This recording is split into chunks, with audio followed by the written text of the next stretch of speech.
A personal view, Éamonn visits Raytown, otherwise known as Ringsend.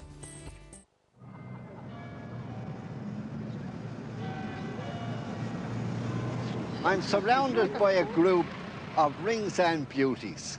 Now, girls, would you marry a fella from Inchicore or Blackrock? No. We'd rather have Ringsend. Yes, I'd rather have Ringsend fellas. Yeah. Yeah. And why would you rather have Ringsend fellas? Because they're our own kind. They're our own kind. Because when you're marrying someone from Ringsend, you know who you're marrying.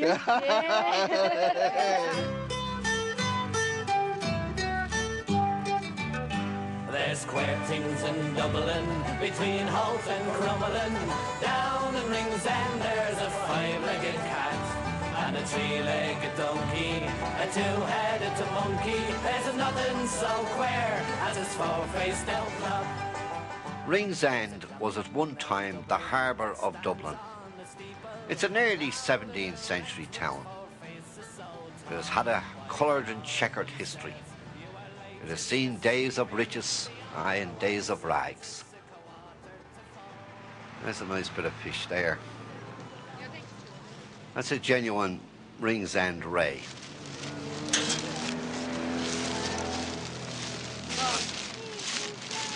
You'll see his eyes when you're eating it. Raytown Ringsend. Well, I suppose the nickname Raytown came from the fish. But in the year 1331, a famine swept Dublin, and only for the large shoals of fish swept up here at Ringsend, the people of Dublin would have starved. The annals list them as being turtle hides, or actually small whales, that came up here 30 and 40 feet long and were cut off the coast at Ringsend. Now, the name Ringsend itself has two sources of supply, so you can take your pick. One set of historians favour that it's from the Gaelic word rin, meaning a point of land. Now, Ringsend is a point of land, but the second set of historians say that the name came from the iron rings that were put into the wall to tie up the ships. And here the rings ended, and this place here was known as the end of the rings, or Ringsend.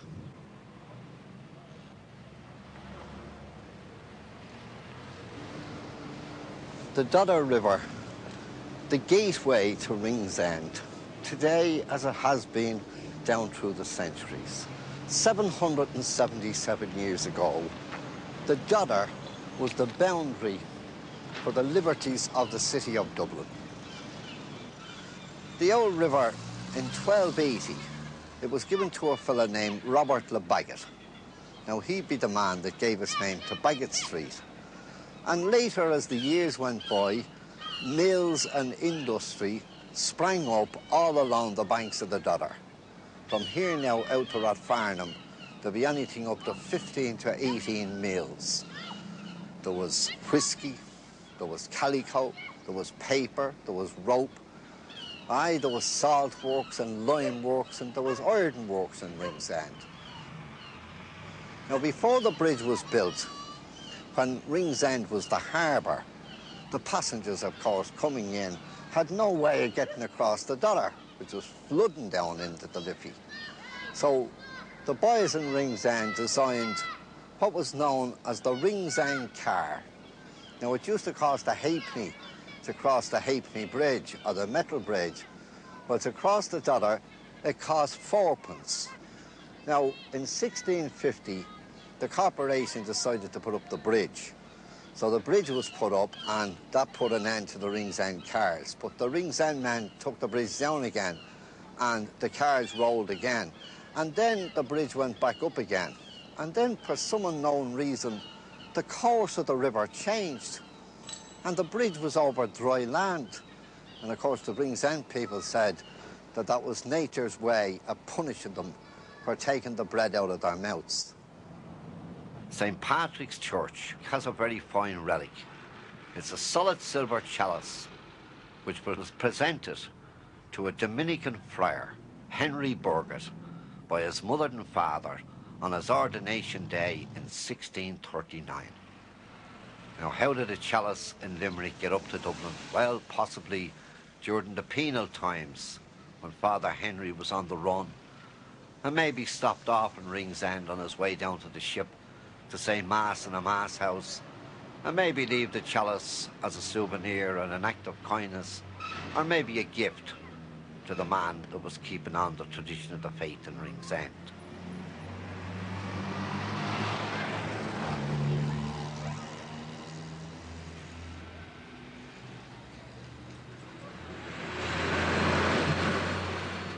The traffic in Ringsend is a big problem, not only to the children, but to the old people, and the paths are narrow.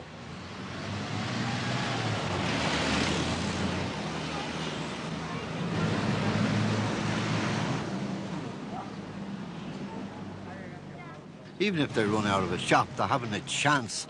They're out under a bus. And speaking of buses, the way they fly up and down today, it's hard to believe that when the tram company started the electric trams, they gave a little booklet to the conductor and the driver. And rule number 14 or 15 was that the conductor and driver were to salute to the pedestrians as they passed by. Now and again they were to stop the trams and invite the pedestrians aboard. In other words, if the people went to walk, the tram man was to say, would you like to get on the tram today and go into Nelson's Pillar? Could you imagine the buses doing that now? So if you close your eyes at the bus stop, they're gone.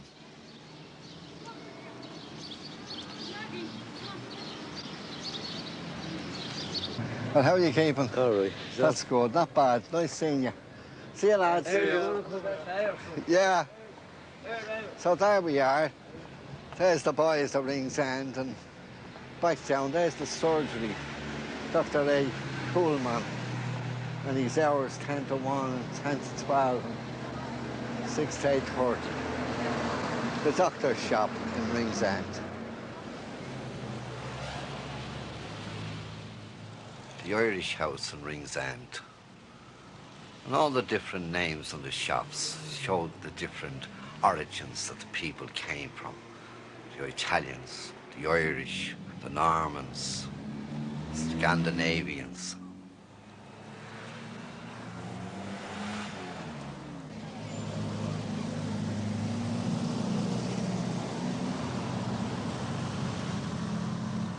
Isn't it amazing the way the names on the walls reflect the trades that were in the area? How are you doing? Great evening. What is the name of? Yes, indeed it is. Aikenhead Terrace, Ringsend. This is where Mary Aikenhead started our first hospital in Dublin. It was up in Irishtown, but herself and 4 sisters started the order, the Irish Sisters of Charity. During the years 1831 and 1832, there was a fever epidemic brought out all over Dublin, but particularly here in Ringsend. And Mary Aikenhead founded a hospital for the poor. That would have been a forerunner of the Vincent's Hospital, and the hospital out at Ellenfield today, and the Hospice of the Dying in Hurdles Cross. And it's nice to see that her name is still remembered here in Ringsend.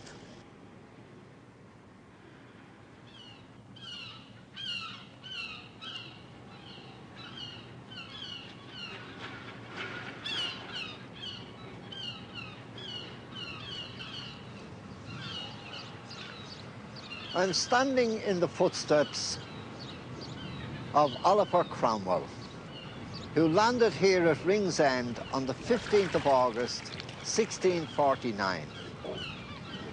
He had 8,000 foot soldiers, 4,000 horse soldiers, a train of artillery, warlike supplies of every description, 2 proclamations, one against drink and one against bad language, and thousands of cabbage plants. It seems cabbage was the favourite veg of the Cromwellian army, and when they weren't butchering the people of Ireland, they were cultivating the growth of cabbage up in the cabbage garden in the Liberties in Dublin. Well, this is where Mr. Oliver landed and marched on Dublin City on that August day in 1649.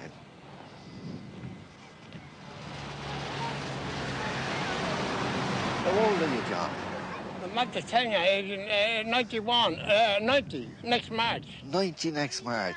Get back on. The one believe the age of this fella here. Did you not tell you his age? 21. 90.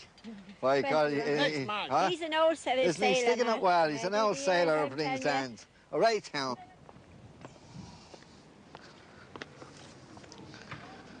That's Rings End cabbage. Now, I'm wondering, would that young headed cabbage know that when its ancestors first came to Ireland, they landed here in Rings End in 1649? I suppose, you know, there's no water here in the fountain.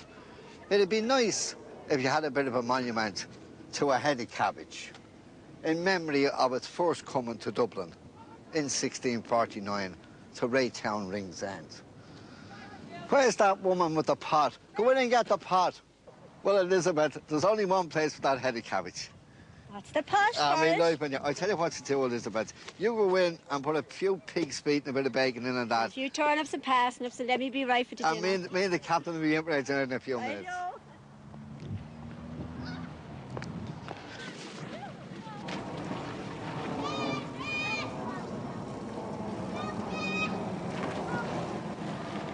Summertime is swimming time.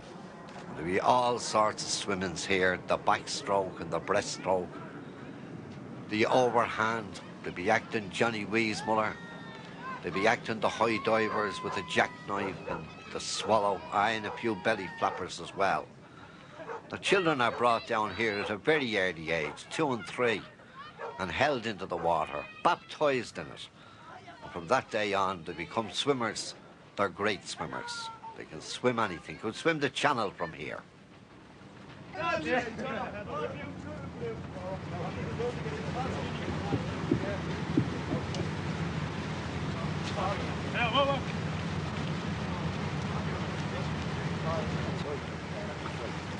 Second leg. Éamonn. Don't take your gear yet to get out. Get her off the slip. There's a great rowing tradition in Rings End. Of course, this dates back to the old days of the skiff racing, out to meet the ships in the harbour, because the first skiff out got the biggest load to bring back, and of course got back again to make another few bob. So this built up the tradition among the rowing clubs. And what these lads today are doing is pleasure. Their grandfathers and their great-grandfathers did as work. Aye, and hard work it was too. Rowing out from Rings End out beyond the Poolbeg Lighthouse to meet the ships and bring in the passengers. Pressure on it. Come on. Come on, we're heading for this yet. Come on, right back it, right back it. Come on, lads. Get the back, come on. We're off the stuff. The Irish Amateur Rowing Association has a lot of rowing clubs affiliated from Dublin. The Neptune and the Commercial and the Phoenix and the Dolphin. Now, they can talk what way they like about jogging and running for health, but for that rowing act, you'd want to have your breakfast, dinner and tea in you before you get out there and start pulling and shoving those heavy oars. But sure, I suppose there's no better place to be on a lovely summer's evening than out there in the water, rowing away to your heart's content.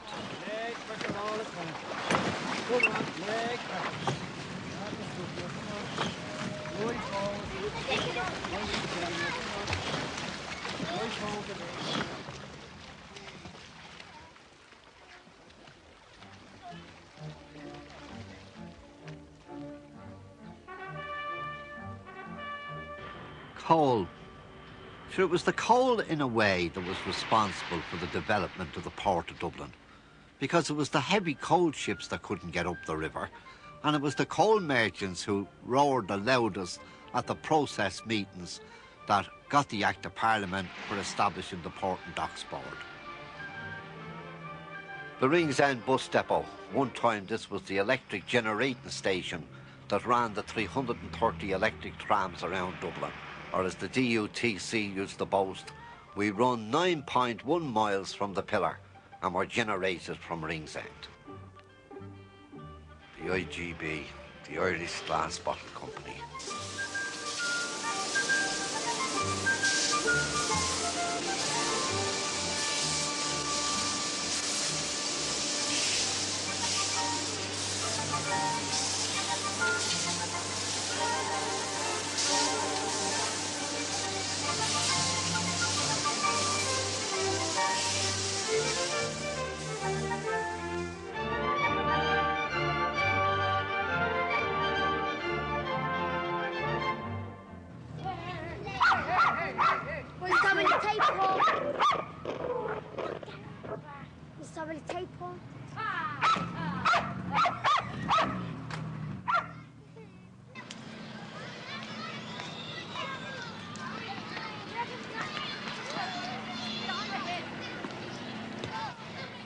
Great neighbourliness about the people of Ringsend. They all know each other. You don't read your newspaper in the armchair. You come out in the sun and read it on the step of your doorway.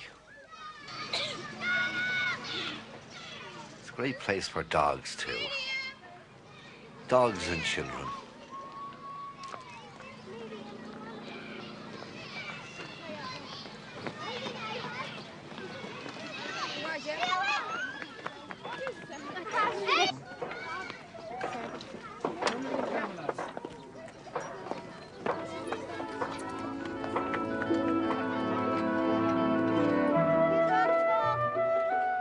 Plenty of open space parks for the children to play in, which makes Ringsend a wonderful place to grow up in.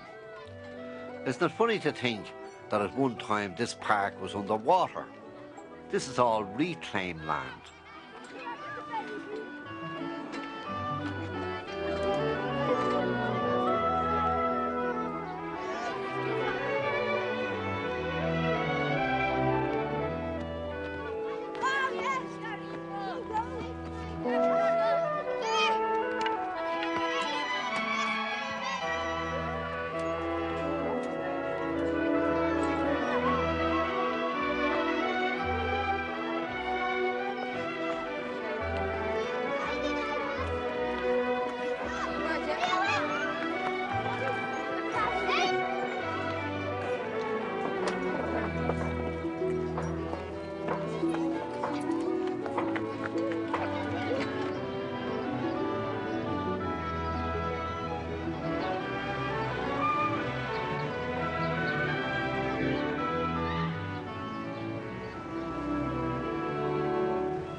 Seagulls and sewage, and a fine bracing smell here this morning. You know, I could never pass the old pumping station or even the smells of the River Liffey without thinking of old Jasper Rogers. Now, Jasper was the man who drove the first steam car in Ireland, but I think Jasper's claim to fame was the plan he had to take the smell out of the Liffey. He had big gadgets that he put under the Liffey bridges that would draw up the smell off the Liffey. Now, we submitted this plan to the Dublin Corporation, but the Dublin Corporation shut it down. And Jasper was very disappointed, and he even said that not only could he take the smell off the Liffey, but with the contents of what he threw up under the bridges, he could start a fertiliser factory. I'd love to see Jasper down here this morning. He'd probably be able to start a fertiliser factory here as well.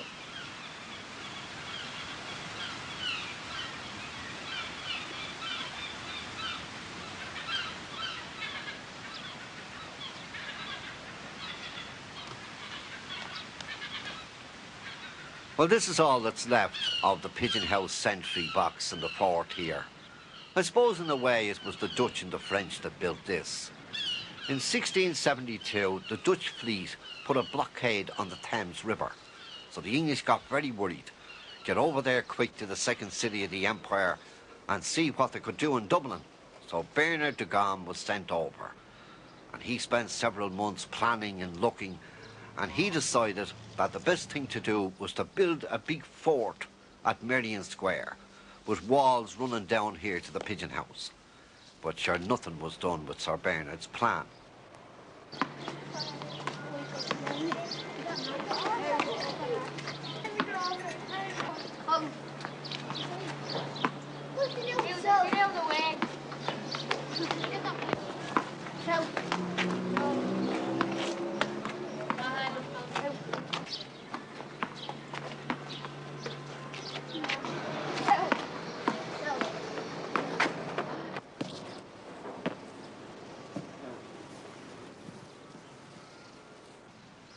And 150 years went by, and it wasn't until Robert Demmett put his eye on the fort in 1803, and then they were worried about Napoleon, so they decided that they better get something done.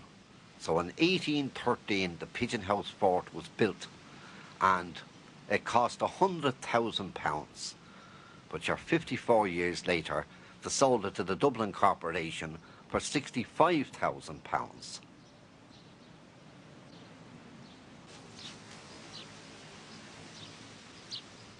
It used to be a great place for the safekeeping of jewels and documents and all stuff like that, as well as being a defence of the city of Dublin. But of course today, the only thing it safe keeps today is weeds.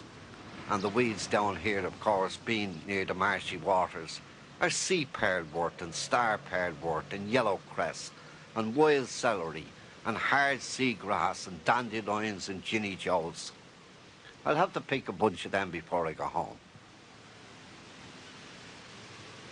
Now the military were here, and in 1843 the guns were lined up along the wall here, facing across at Clontarf, and the orders were that if Daniel O'Connell and his Repeal Association attempted to set foot on Clontarf, they were to be blasted off it by the cannon guns that were along the walls of the Pigeon House fort. Now, of course, in latter years after the 20s, the Dublin Corporation had a hospital here for tuberculosis. And then, of course, the Pigeon House was run down and the ESB moved in and took over the latter half of the Pigeon House. The Pigeon House, or Pigeon House, well, we all know that it got its name from John Pigeon, who was sent down here to a small house way back in the early 18th century.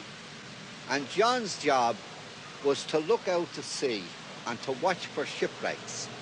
And if any shipwrecks came, John was the boy that went out and laid claim to the salvage. Now, John's wife was a great businesswoman. And of course, the boats used to come in at the pool bag, and she decided she'd start a little bit of bed and breakfast, or breakfast for the passengers coming off the boat. And eventually, the bed and breakfast turned into a hotel. And the Pigeon House became a very popular resort for tourists and travellers and anyone that cared to come down to dine off the beautiful pool bag oysters that Mrs. Pigeon put on the tables, along with the beer, of course.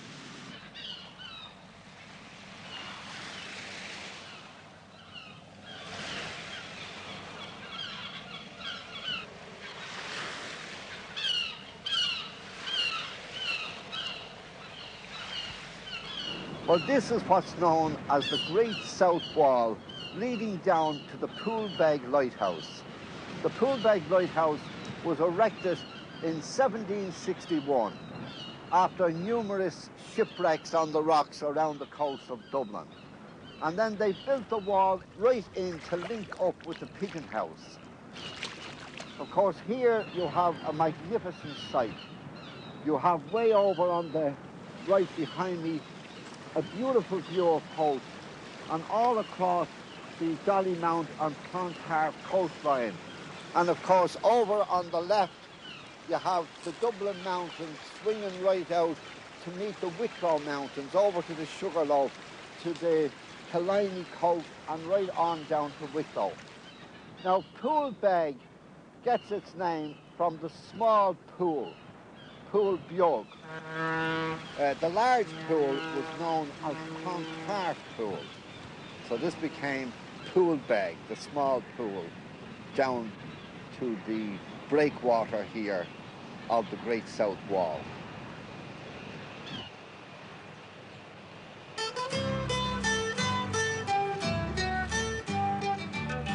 There's queer things in Dublin, between Holt and Crumlin. Down in Ringsend there's a five-legged cat and a three-legged donkey, a two-headed monkey. There's nothing so queer as his four-faced old clock. There's a clock in old Dublin that stands on the steep. The Ringsend people are a friendly and clannish type people. They are very proud of their heritage, which has been handed down by their fathers, and their fathers' fathers. The tradition of round seamen, dockers, industrial workers, and all the fine traditions that are here in Ringsend. There's queer things in Dublin, between Holt and Crumlin. Down in Ringsend there's a five-legged cat and a three-legged donkey, a two-headed monkey. There's nothing so queer as this four-faced old clock. There's queer things in Dublin, between Holt and Crumlin. Down in Ringsend there's a five-legged cat and a three-legged donkey, a two-headed monkey. There's nothing so queer as this four-faced old clock.